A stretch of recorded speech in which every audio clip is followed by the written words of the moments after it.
I'll see you in a little bit, big boy.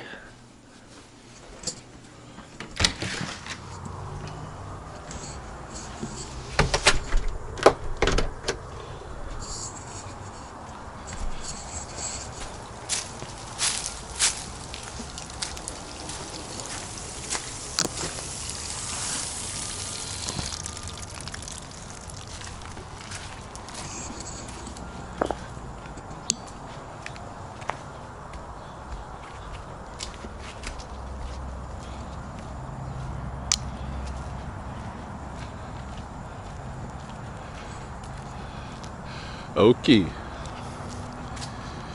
Good morning. It is about 7:30 in the AM on Tuesday, the 29th of August 2023 in the lunar cycle Pakipists Otsitach when the choke cherries ripen. And I'm headed out for a quick hike to Rustrock Cathedral and back home. You may have noticed as I was leaving the property there, where's my truck? Wasn't in the drive pad, hey? Yesterday, I set about to change my brake pads. Something I've done on several prior vehicles that I've owned, including, big trucks. And nothing really new to me. Nothing I should have had a problem with. And I was all excited. I had bought the brake pads about a month ago. And was waiting for a good opportunity to change them. And, always feel good when I do that because I know I save a ton of money on what it would cost in the shop to have it done, Unfortunately, in my case this time, so much of the whole brake assembly and such was kind of, older and melded together. When I took the first tire off, I even had a hard time getting the tire off. The tire was like stuck to the I had to really wrench on it to get it to move, get it off of there.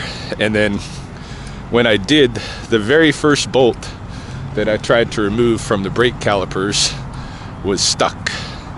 And so, of course, I torqued on it, banged on it, pushed on it, give it all my strength, and eventually, pop, it came loose.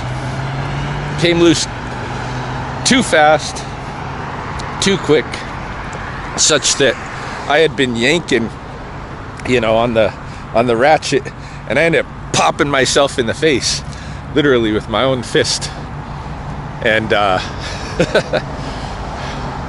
and of course the bolt had broken off just a little ways into the caliper, and that left me in a situation where it's a little bit above my pay grade to figure out how to deal with that. So I called my favorite, tire shop, and they had told me when I bought my last set of tires, they said the next thing you're gonna have to deal with is your brakes. Sure enough, but anyway, they said, okay, tow it down here and we'll have to put new calipers on the front. We always do them in pairs. So we'll put new calipers on the front too, and we'll throw your brake pads in there. I was like, all right. So I paid $150 for the tow truck, took it down there, Elrich Tire, and then I got a call from Elrich after they assessed it. They said, man, it's gonna need more than new calipers. You need new rotors too. Your front rotors are really worn down. They need to be replaced. Your back rotors aren't even all there anymore. They've worn all the way through, And so now the price goes up.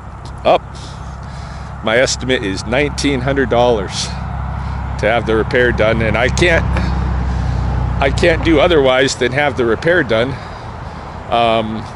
So I do have access to $1,900 still on my credit card, barely. And without my truck, I'm stuck, right? I need my truck to make money. So it's like, all right, go ahead.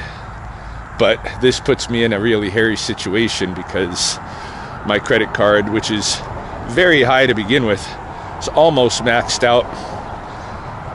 Less than $3,000 on there available, and I've just spent another $2,000 on that. So that means I really got no safety net from here. You know, I don't have any savings. I don't have any, extra anything stashed away anywhere. Emergency anything. I'm gonna be hooped if shit hits the wall before I can stockpile a little funds of that sort. But that's gonna be hard to do, considering, I got the house payment now. I've got, $900 a month in credit card interest alone, and I'm just a lowly snake wrangler and skunk catcher and stuff. It's not like I'm making a ton of money. So anyway, my truck is down, which means I'm down for probably the next couple of days. They said Wednesday or Thursday for sure. They'd try to fit it in if they ended up with an opening somewhere along the way, because they know me, they know my business, they know I need to be on the road. But the reality is they don't have a schedule space for me until at the very least tomorrow, maybe not till Thursday. So that's the way it is. I'm just in limbo. Had to call all my clients with the traps, tell them close your traps till at least Thursday night. And yeah, it sucks. Life. Life never stops challenging, But anyway, my salubrious indulgence game that I'm playing, and I've been playing very consistently for now a full week, and I've been playing good. Hey, haven't missed a day of workout. I've been running every morning. Well, not every other morning I've been running. I started with just a 3-kilometer run, for a couple of days to get my legs warming up again. Then I moved up to 4 kilometers. Yesterday I moved up to 5 kilometers. So my running is coming back. In between the days that I don't run, I'm lifting weights in the garage. I'm doing a little bit of martial arts stuff. I got a heavy bag, so I can play around with that a little bit at least. And, just technique practice, shadow boxing and stuff. Just staying on your feet on the mats is a workout in itself. But anyway, and I've been doing, good work. I've been making the money I need to make every day before this. I've been eating healthy. I haven't been drinking. Well, I drank on Thursday because, Thursday's my favorite day of the week and I like to celebrate. So on Thursday night, I had a few drinks. And I'll probably do that again this week if I have any money by then. I don't know. Thursday's also the last day of the month and mortgage is the next day. So we'll see about that. But anyway, yeah, I've been eating really clean. I've been taking care of things at the house. I've been trying to improve the ways that I relate to people socially. Because I can be kind of an asshole sometimes, Like I get along with myself here on video very good. But if you are trying to get my attention in real life, I'm a busy guy. So you might meet a different Ryan, I don't know. I've been trying to improve myself in that respect. I had an episode over the weekend, even in my relational life at home, you know, I had an episode over the weekend where Brittany on Friday night, you know, we have the big whoop up days, our annual, you know, city carnival and all that kind of stuff. And Britt had been looking forward to going there with some of her old high school friends and stuff that she hangs out with now and then. Still games with them, you know, a few times a week at least online for hours, but doesn't get to hang out much. So she was looking forward to the whoop up days Friday, and she headed out. She didn't like pack anything because she didn't expect she was gonna be doing anything but going out Friday night and coming back home after the whoop up days. But her and her friends got to drinking, and Britt is a pleaser type of person. So if her friends were like, no, you're not going home, you're coming with us, she went with them. And I didn't hear from her. I heard on Friday night she told me I'm gonna go stay with Kobe and Jolie, her brother and sister-in-law, which was bullshit. She was going with her friends. And she knows I'd be, because, you know, this is the thing. Hey, this is why I got to improve my relations in that respect too. She felt like she had to lie to me, because if she just told me she's going to go overnight with her friends, I would not have been as uncomfortable with it as I was with Kobe and Jolie. I was like, okay, you know, go right ahead.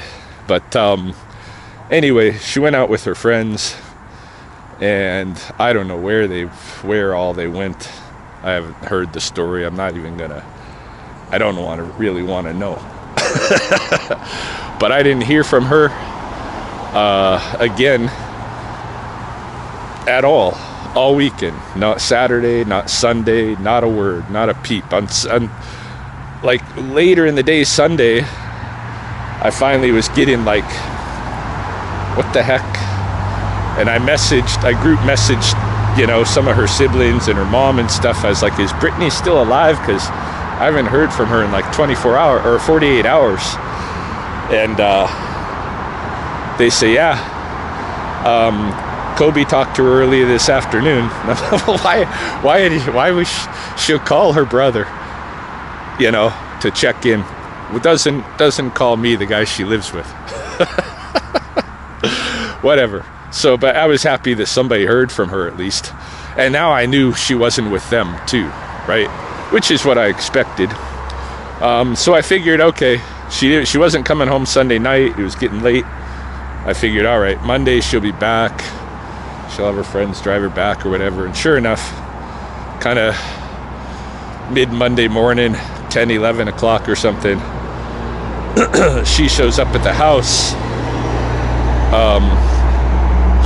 And she's very hungover, still kind of drunk and crying, and she had fallen at some point in the 3-day adventure, really bruised up one of her legs and broke her iPhone, like it's broken, so she needs a new phone. And normally in one of these kind of episodes, because, you know, this happens like a few times a year since I've been with her, and typically when this kind of thing goes on, I get pretty upset, okay? And I can get mad at her, yell at her, you know, threaten to kick her out. You know, in the last winter I kicked her out for basically the same stuff, disappearing and for half of the December to party and stuff, really sharing more of her Christmas with friends and stuff than with me, and other things. But anyway, I would normally get really pissed off and express that.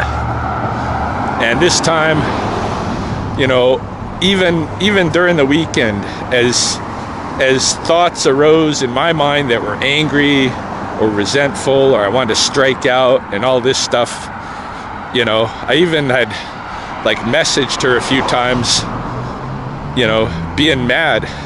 But then right away, like 5-10 minutes later, I go back and remove the message. She'll never see any of them. She'll know I messaged and removed something. She'll ask me what it is and I'll tell her. But I'm happy that, you know, I checked myself on those and got rid of them.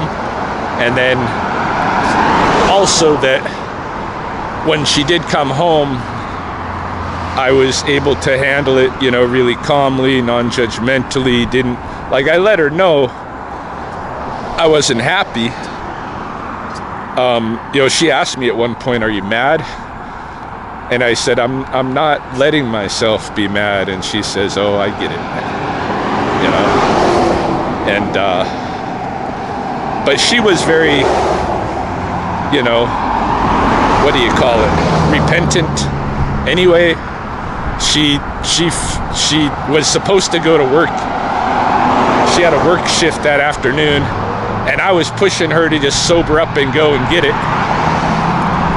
But then I broke the truck, and so she had an excuse not to go to work yesterday, and I think she had a work shift today that she canceled too. But anyway, yeah, I was very calm.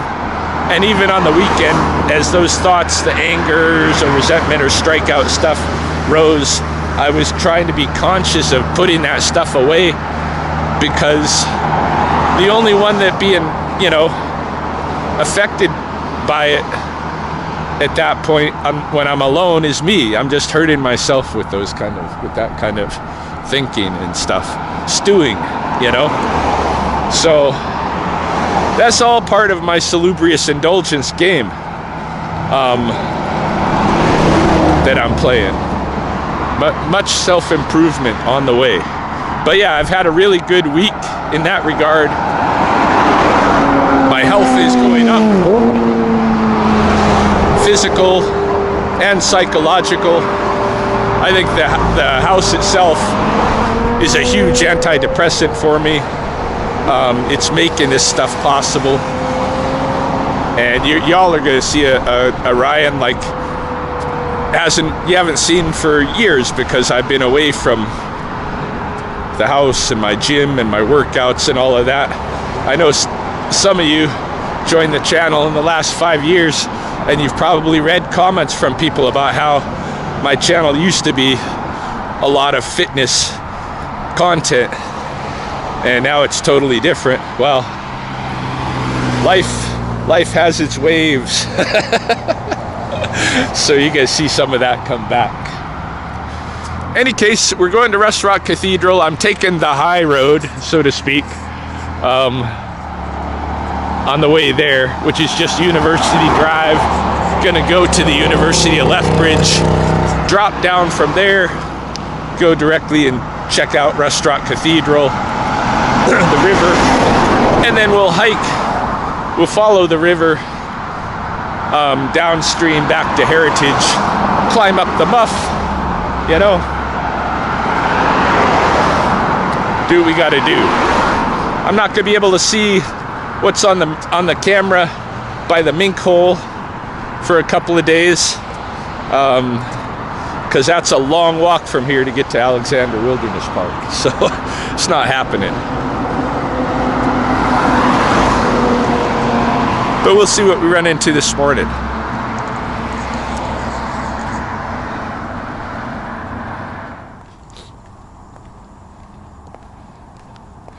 I love these alien looking pods. Just starting to open up to let the seeds out. This seed has a little wing to fly on. Whoop, not that one anymore.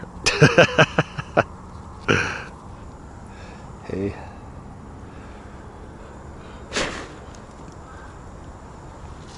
Showy milkweed. It's got to be something artistic could be done with these pods, hey? I gotta consider that. I want to do more nature art, so to speak. Oh, look at, here's all these seeds coming out of some of these pods. Boom. That one, look at that. All those seeds popping out.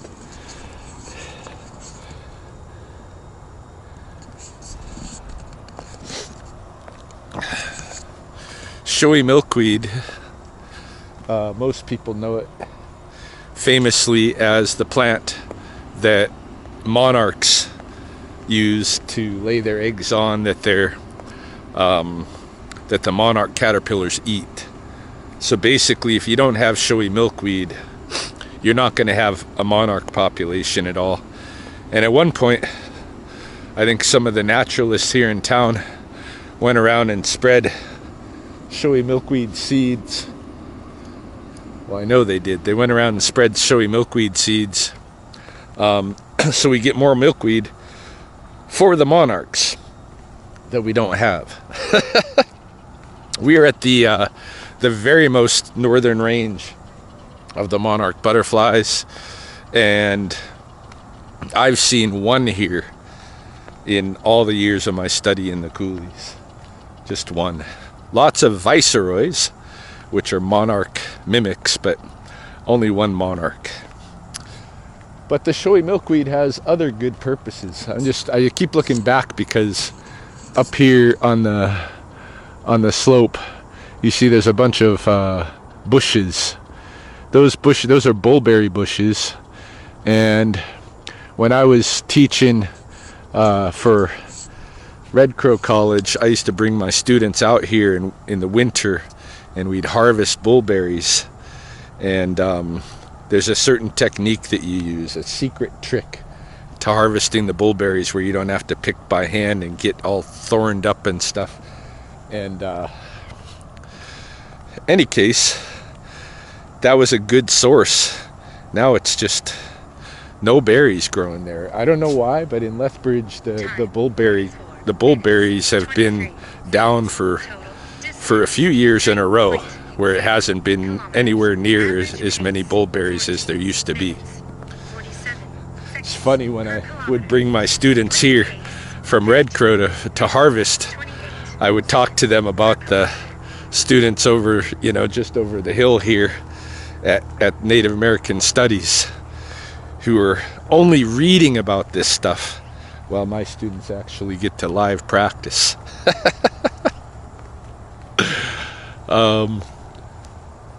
Yeah, no bullberries. I wish I could find some good bullberry bushes in Lethbridge this year, but doesn't look like I'm going to.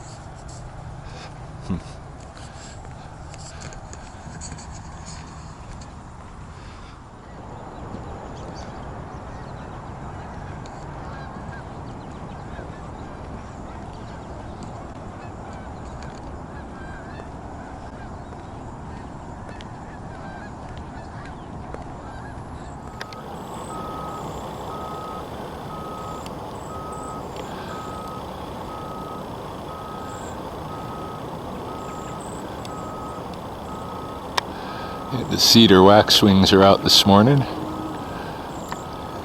munching on choke cherries, I believe.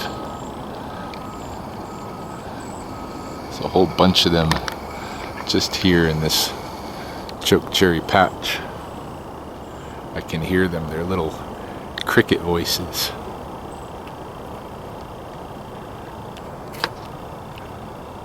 Now they're quietening down. But they're here. They just know I'm trying to look at them.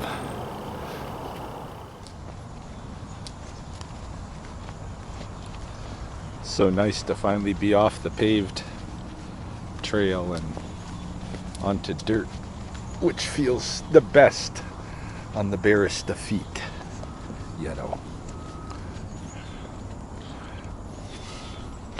Just gonna go down here and cross one of the beaver dams. This white sweet clover just smells nice down here. It's like vanilla. These seeds from the white sweet clover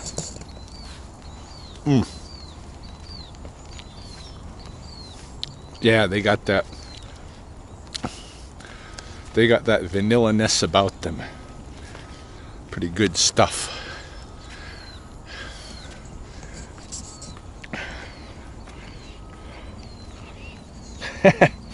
Somebody's tatter of logs trying to help the beavers out, I guess. I don't know. Or the peoples. I'd rather just have the beaver structure to work with, but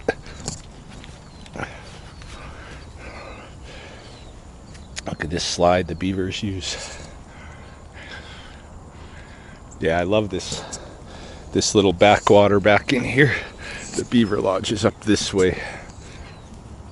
Really established population here. Even when I was going to university here, coming down, there was always this same beaver clan living down here. That's why you got all of these kind of shorter saplings, cottonwood saplings, because they're coming off of shoots that the beavers have been harvesting. This is kind of a buffer from the oxbow to the actual forest of sapling harvest area, you know. We are close to Rustrock. We have some vetch.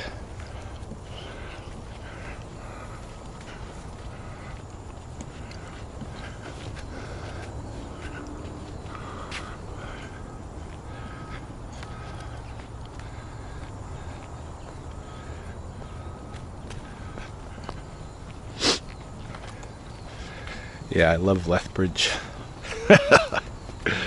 Nobody has a green strip like our green strip, you know.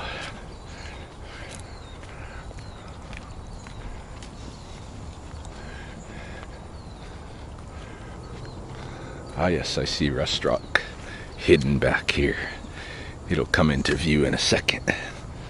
Haven't been here for a little bit, so we'll see what's new.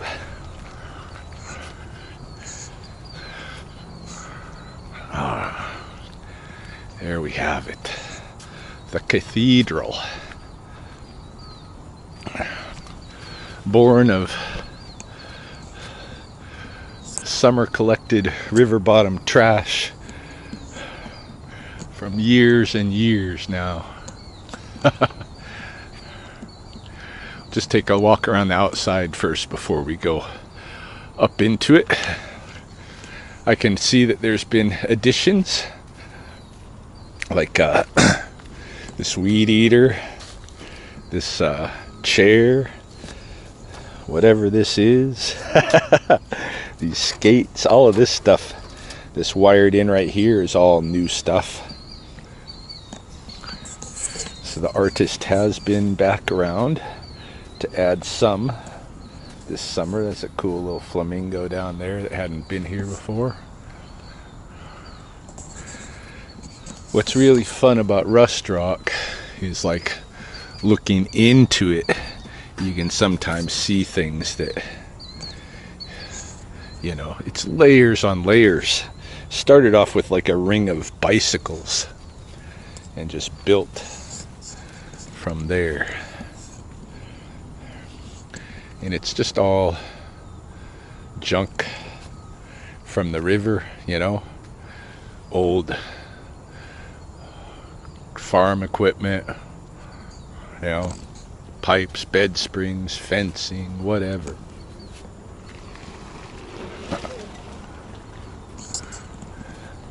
Mountain biker zooming past. Vacuum cleaners, typewriters. Look at that old typewriter. I don't know, there's an electric guitar in here somewhere, maybe more than one. This is really thick at this point. Oh, look at this. Some old plastic Halloween bone.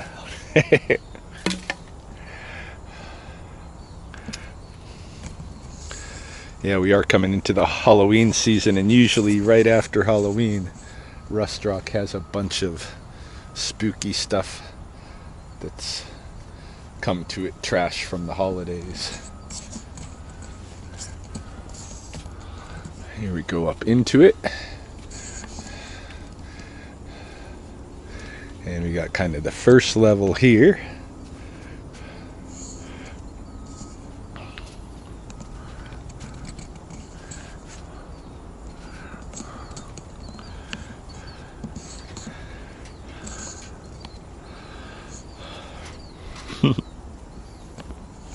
Let's go up.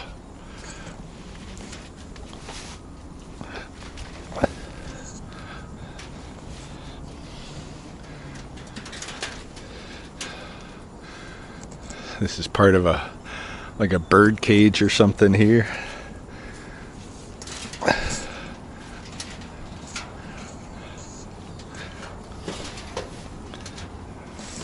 Isn't this crazy?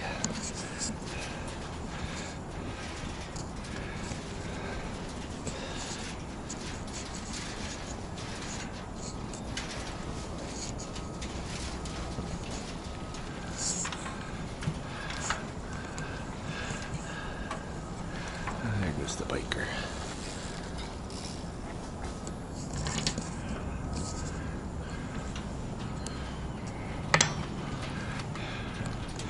Yeah, this is a very cool public art piece in Lethbridge that continues every year to grow a little bit and morph and become the trash castle that it is.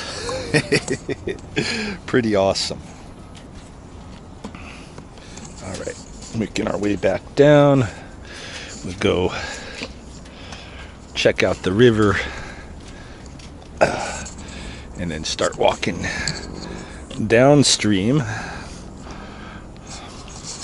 to head back to Heritage. Whoa. Grab this bar here. Step off.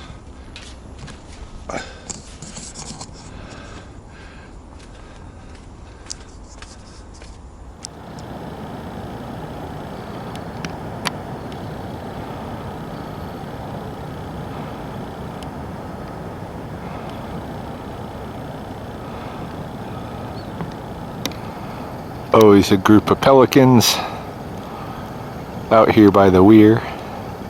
Sometimes big numbers. I think most of them are at the wilderness park now though.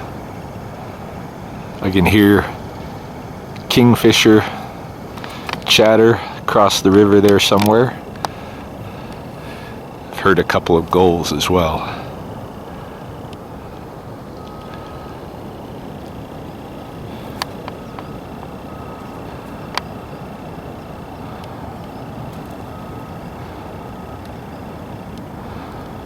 All right, we're going to continue our hike.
Just following the storm canal a little bit.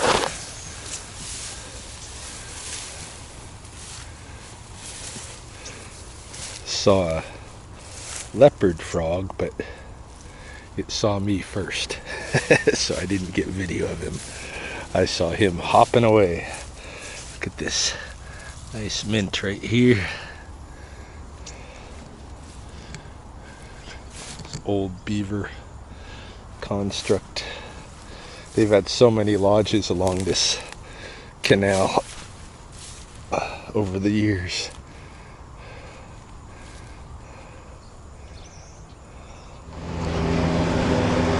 Sorry, I didn't film my hike back up the edge of the coulee via the muff. I had a bicycle encounter pretty early on into the muff, and had stopped and talked to the cyclist. I think I'm gonna make a post in the on their community group in Facebook and let them know, you know, all you gotta do to keep things safe is give a holler from the top of the muff before you're going down and say, I'm coming down, you know, loud, and it'll be heard all the way to the river and everybody will be safe. Anyway, picked up a few produce items at Safeway and go home. I'm gonna make myself a smoothie, make Britt a smoothie, and get on with the day.